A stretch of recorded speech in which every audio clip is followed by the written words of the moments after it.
understand what is so hard about correcting other people when they misgender others. Like, it takes you like 2 seconds, but you know what it takes for me to have to constantly do that? A lot of unnecessary emotional labor that I already have to take on a daily basis just to exist and be who I am. Are you implying that you cannot exist unless other people validate your identity? It says a lot about the identity non-binary. But you don't have the energy to speak up and say something on my behalf? And I just have to keep white-knuckling this?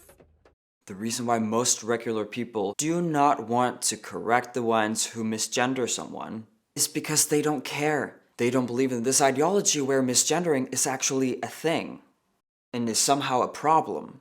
You represent a very small minority of people who believe that gender is a social construct, you can't assume what a person's gender is.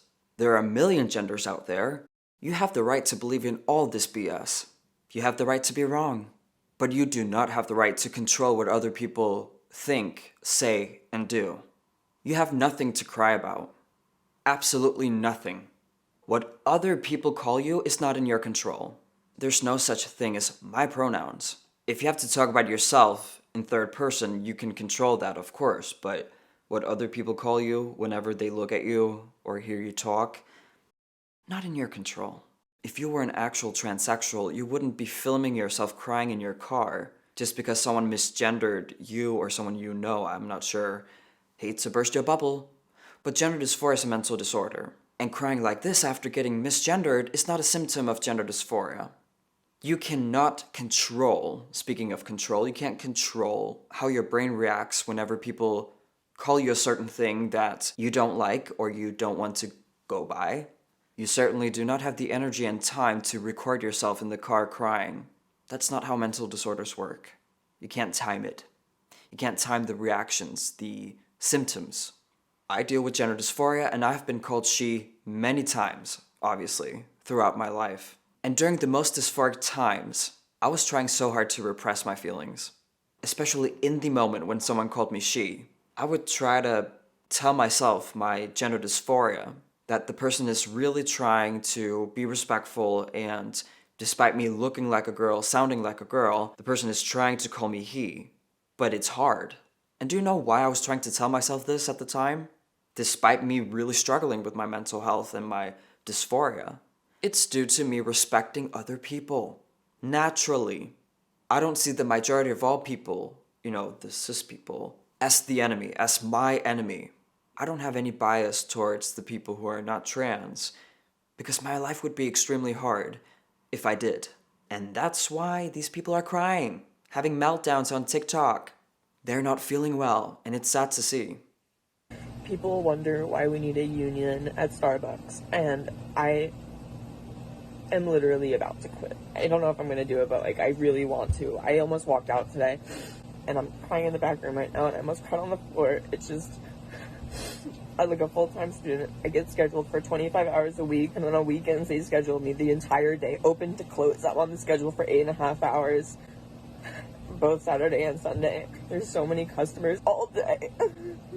Only 5 people were put on the schedule, and somebody had to call out, and there are 4 people running the whole store. Then quit, because no one cares. You shouldn't even care this much. Just quit. They don't want to help us. We need a union because this can't happen. This can't happen. We need fair scheduling. We need managers to hold themselves accountable for helping their workers. They refuse to turn mobile orders off. We need the liberty to be able to do that because there's so many mobile orders and I need to get through all of them, and then people are yelling at me because I don't have their orders ready and they don't know what to do. I can't do it. Look, I know what you're all thinking. He should just man up. This is what it's like to be an adult. But I used to work at Starbucks, so, well, of course, because I'm trans, so where else should a trans person work? And he's not that far off. It is not the best job in the world, structure-wise, if that makes sense, but why is it so popular nowadays to cry on camera, on TikTok? Is it just to get other people's affirmation, validation, or is it something even deeper than that? I don't know. You can have very valid reasons to not love your job. If that's the case, then quit. If you can't afford to quit, and you really want to make that extra amount of money, then go to work and shut the F up. I mean, this is truly a sign of poor mental health, that you believe this tiny thing that's happening in your life is like the end of the world. And if it's something that you think about all day, 24/7, either quit, as I said, or seek help. Or do both, you can do both. And a customer was misgendering me today, like, really badly. I didn't have their order ready. And so they were just, like, talking to each other. And they're like, she's clearly incompetent. I have a full mustache and beard. What the fuck? Got me. Maybe you're crying like this in front of him? I'm sorry to tell you, that cry will out you as trans. I'm using my sick time. I don't even know what to do anymore. I'm, like, at my wit's end with this job. I really am. Why do you care so much that someone misgendered you? You actually transitioned. So let me get this straight. You were strong enough to go through the medical transition, something that's extremely hard to go through, but you're not mentally strong enough to be called she once. Not only does it psychologically bother you that someone called you she, like you have no idea how to make a decision, a simple decision about, should I be working at Starbucks, even though I hate it, or should I quit and find another job? Why are these people allowed to transition? I just don't get it. The outcome of my transition has been so great. My mental health is so much better. And as I always like to say, I feel like I'm a normal person for the first time in my life. And I know that my transition, my journey with my mental health issues, such as gender dysphoria, has made me stronger. Only stronger. I now know how to handle difficult situations a whole lot easier than before. And I'm not saying it should be the case for every single transsexual on the planet, but shouldn't you be a stronger person after the transition? A more confident person? A person who's ready to deal with life no matter how difficult it is, at times.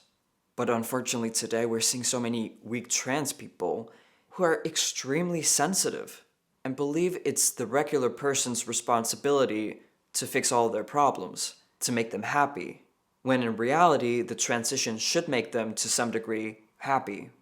The transition should make people more peaceful, at peace with themselves. That is not what I see today. And the reason why these people are not becoming more happy after the transition is because they are not transsexuals. They are not gender dysphoric people. There are people who deal with their mental health, that's for sure, but they deal with other mental health issues. POV, you realize that taking an unscheduled work break after you got misgendered is not an inconvenience to a good manager. You are valid. This is what I'm talking about. People like this do not deal with gender dysphoria, but they do, of course, struggle with their mental health. If you need to skip work because you got misgendered, you're not well. But it has nothing to do with being trans or being gender dysphoric. I don't always know what these people deal with, what's going on in their heads. All I know is this is hurting the trans acceptance. When mentally unstable people wrongfully identify as trans, they're making all trans people, real transsexuals, look so effing bad. This video I just showed you went viral, meaning a lot of people out there believe that this has something to do with trans. People like her are painting this picture that all trans people are so mentally unstable that they can't have a regular 9-to-5 job. They can't be out of public without having a mental breakdown. But it's not true. Maybe some transsexuals are so dysphoric that they can't really go outside, but it's not something that the general public ever notice. Why would they? These transsexuals will not post videos on TikTok about it, crying, because they don't want other people to see them. That's the whole point of being sometimes really dysphoric.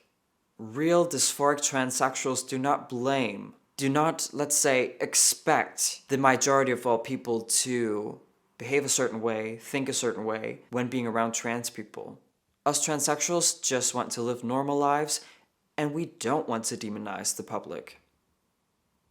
Thank you all for watching. If you want to see more content like this, remember to hit subscribe and the notification bell. If you want to support me and my channel, you can become a member, or I have my PayPal link in the description down below.